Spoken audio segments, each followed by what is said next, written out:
This is Risen. We're here on Xbox Series X. Be sure to like the video. Subscribing is great as well. So this is Risen 1, quote unquote, which I guess is a sort of remaster, even though they're not necessarily calling it that. So this is a different version from the backwards compatible iteration that exists. So what are we getting here? It's a 4K resolution, 60 FPS. Now there is like two differing modes that are present. We've got performance, which you can turn on, but it's not really needed because this is one of those ones where it's like next gen aware, if that makes sense. So it's kind of like not fully taking advantage of the new hardware, but it's also kind of like a little bit to a degree is. So yeah, 4K, 60 FPS, some redone elements to this game. I actually did go back and I did compare, this particular release to the 360 version, and they have done a lot of quality of life improvements to this game. And I don't know if this is just cut from coming from the PC side of things, like if they just kind of ported the PC effort over, but like there is a great increase in the vegetation, the visual fidelity and quality of the creatures.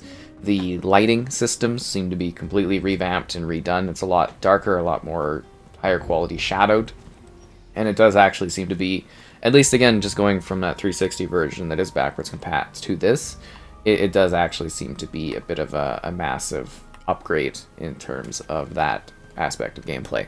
So you get to become magical if you'd like to. There's something like, I don't know, 20 different spells or something like that you can learn to cast and fight with. There's distinct chapters, I guess, as well in this game when it comes to, your story elements. Ugh. And yeah, it does kind of tell a tale that is very sort of like open, if that makes sense. Like you're not really guided or handheld. So if you're going to struggle with the questing style of play, it might not necessarily be the best thing for you, just because again it is it's kind of difficult to know exactly what you're doing. You can also press the back button and you can change your character viewing perspective if you'd like to. So it's got like this far out, it's got like a really tight kind of perspective, and then it's got like the medium one, which is kind of sort of my preference for gameplay, as you've been seeing as we've been showing that off here. Fully seamless open world, no loading between areas, lots of side quests, weird quirky moments. It's kind of funny though, like the game I find very entertaining, and like you can tell, there's lots of like pop-in and stuff, but it is actually improved over the 360 version a lot, which is kind of funny to a degree. So you could really tackle quests in different ways. There was a guy here that gave me a quest, and he's dead now, but it was to kill like 8 of these moths, and these moths were all up on that hill. So I gathered the moths, and then I ran back here. The moths killed that dude. He killed a few. And then I ran further in here, and these guys killed, the rest of the moths. So, there's definitely kind of choice in how you do things. Maybe almost too much choice, because I literally did not have any idea what I was doing in, any of the quests, really, in this game. And I just kind of meandered my way into the temple grounds and becoming a mage, and I was like, didn't even want to really do that. So that was a bit weird. And then I spent, 4 hours looking for, a shovel, which I eventually found in the shanty town. But yeah, it's not really a game where there's a whole lot kind of going on, if that makes sense. It's really hard to describe. I like the idea of how open it is in regards to not doing stuff, but there's so little structuring that I'm kind of what are my goals? What is the point of all of this? You shipwreck on an island, you're with a gal, and then she's like, I'm staying here, and then you're sent forth, and you kind of just stumble into scenarios. And I feel for a lot of people, you're going to be very confused as to what is going on. But obviously, this is a decently well-loved series, since there's been multiple continuations of it. I mean, they're bringing it back. I guess the gamepad controls have also been reworked, and the UI has been reworked. So there was some changes. I noticed, the jumping around and stuff. So it's a little better for controls. And oh man, they fixed this thing, and you'd have to go and watch my video of the 360 version, All right. where it's like kind of like, so the camera's been fixed a lot. So in the 360 version, you would be like, you'd turn slightly to the side and your whole screen would be like flopping around. So I'd look like this, and my screen would be like, whoo, like super, super insane sensitivity, and I don't think there was really any way to adjust it. And you would just like flop around all over. It was hilarious. And kind of made it really hard to play that version of the game. There's autosaves, but you can also do like manual saves and stuff. There's some inverting stuff, difficulty stuff, you know, kind of straightforward things. But yeah, it's just kind of a game where it's really heavy role-playing. I do find that like the combat is insanely cumbersome. Like one of the early quests is to kill wolves. Oh, and those wolves, they just I gave up essentially. Yeah, the wolves, they were too much for me. I couldn't handle those wolves. But that's the thing I'm kind of saying is like it's got some cool magic. Like you can get the staff and you can like levitate and you have the ability to like open doors, and you know, there's some cool stuff to like in this one. But there's also some stuff where it's kind of like, huh, this is really, really annoying and kind of exhausting to deal with. And, you know, combat kind of being a lot of that, and then also just a lack of like direction and a lack of focus. And I'm sitting there being like, oh, what do you do? What do you do? But it's neat. Like, I like, you know, that freedom, but I also like it to be slightly reined in so that I'm not overly stressed out or bored or being like, what is going on? What is the purpose of this? And it's also funny that you can, like, literally anger everyone. Like, I can't do a lot of the quests up in this, like, mountain terrain here because, like, I've angered everyone. They hate me. You know what I mean? Like, I stole from all of them. Like, all of them. Yeah, I stole a lot of stuff. I'm proud of it. You gain experience from eating an egg? That's hilarious. But yeah, I don't know. You kind of sit there and you're like, okay, well, what do I do now? And you're just kind of like, I guess you gotta reload saves and stuff. It's just sort of funny. Like, there's consequences for your actions, which is good. You know, it's definitely an important thing to have in a game.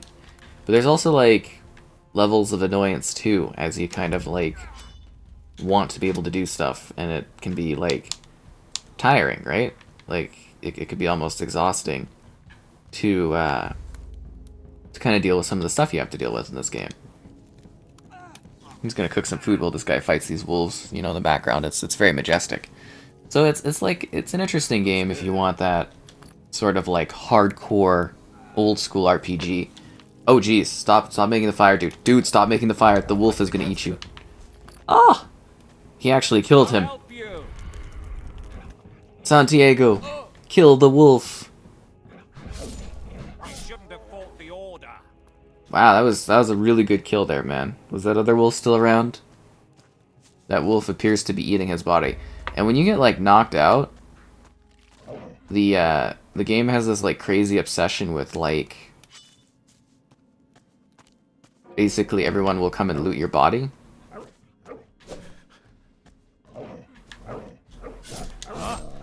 I did it all by myself. I am the hero.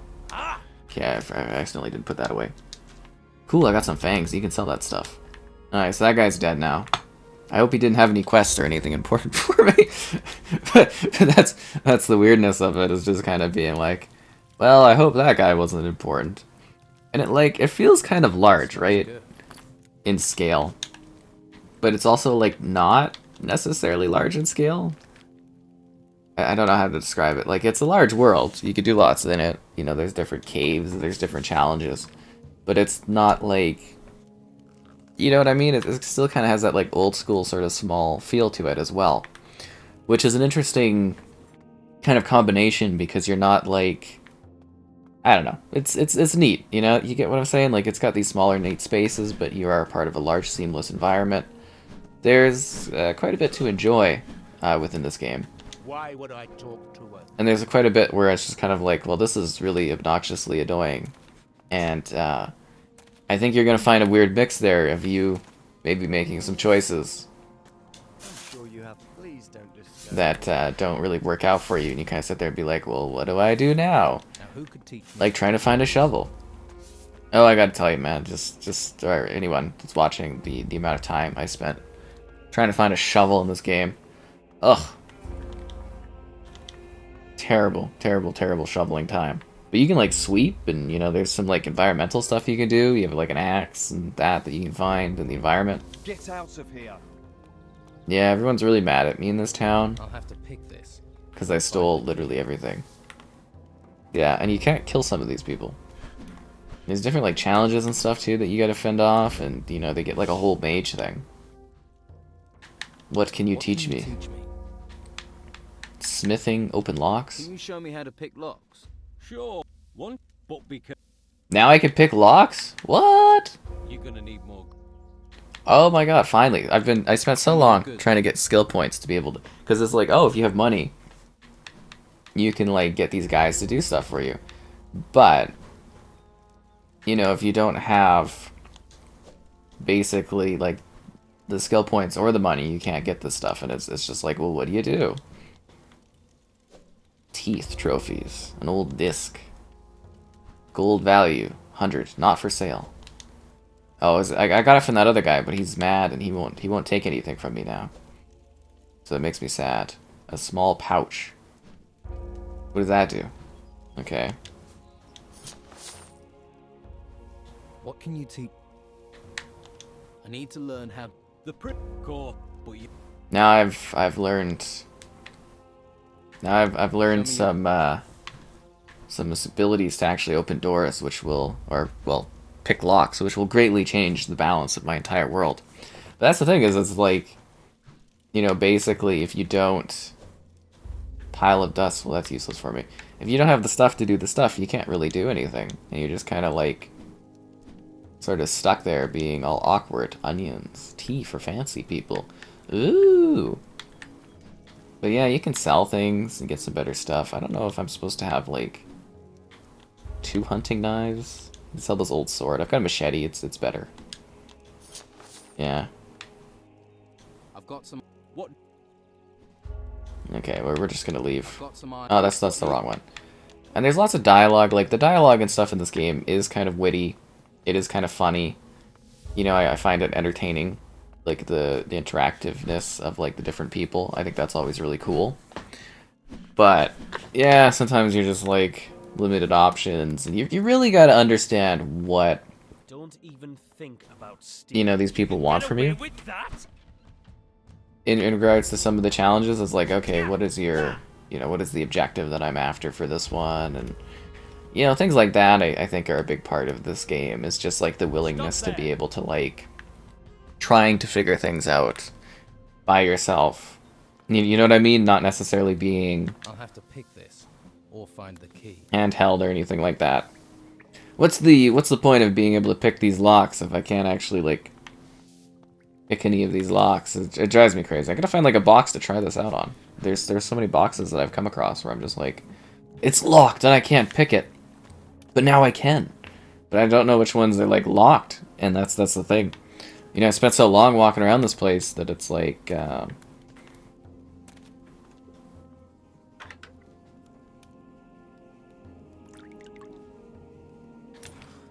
wasn't it. Damn. That wasn't it. Gotta start again. It broke. huh. That didn't do it. Job well done. Oh, and I've unlocked a. There's the shovel.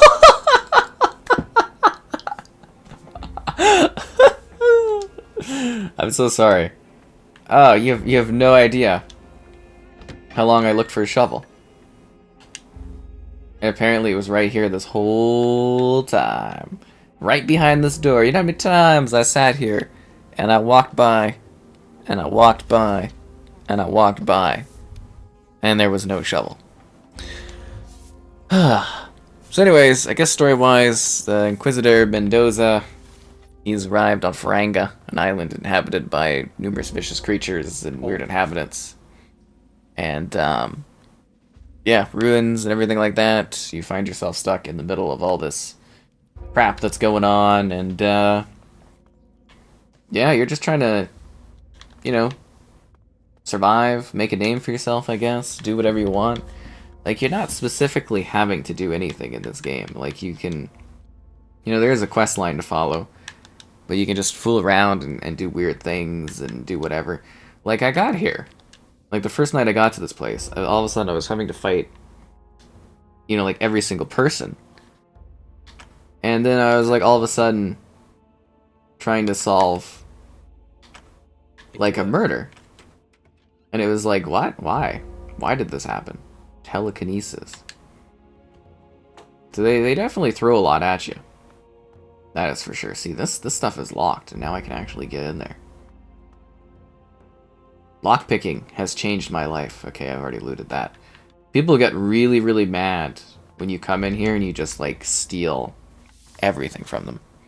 Yeah, they definitely don't like it.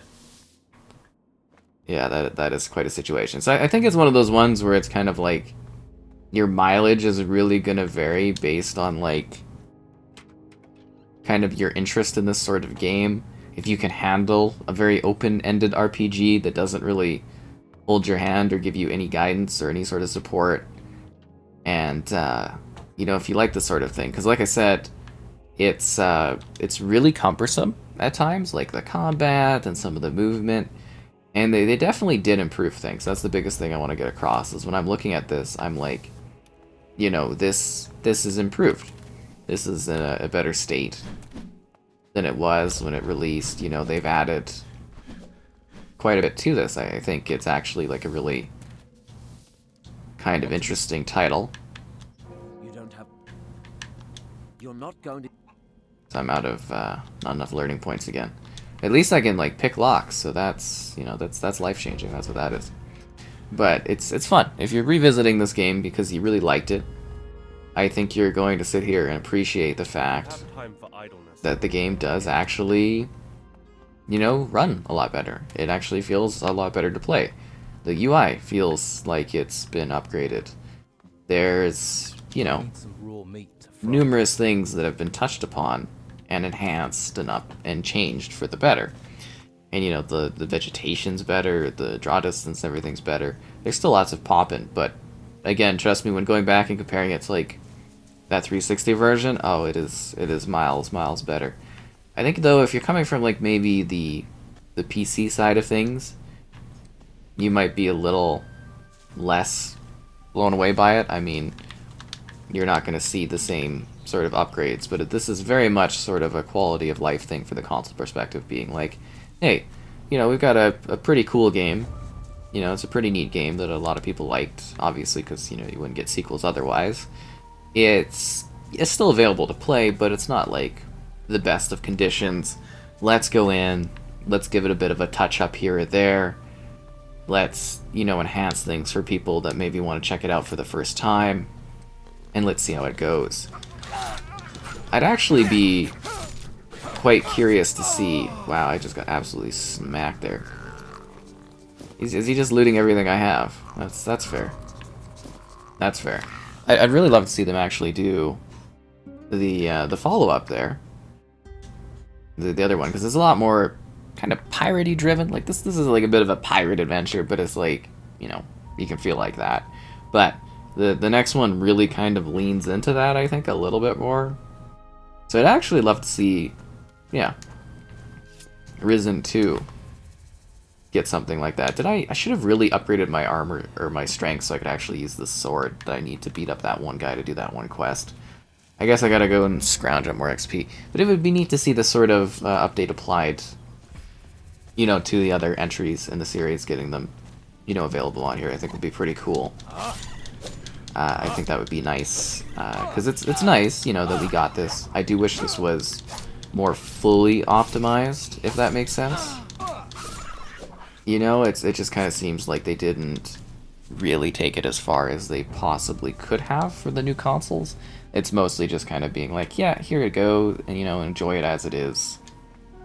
For, if you're playing it on the newer consoles, just enjoy the extra overhead, in that, but... It's a neat game. It's something a little different, and it's not going to be for everyone, but it'll be for some people. They'll really like the improvements that they made to this one.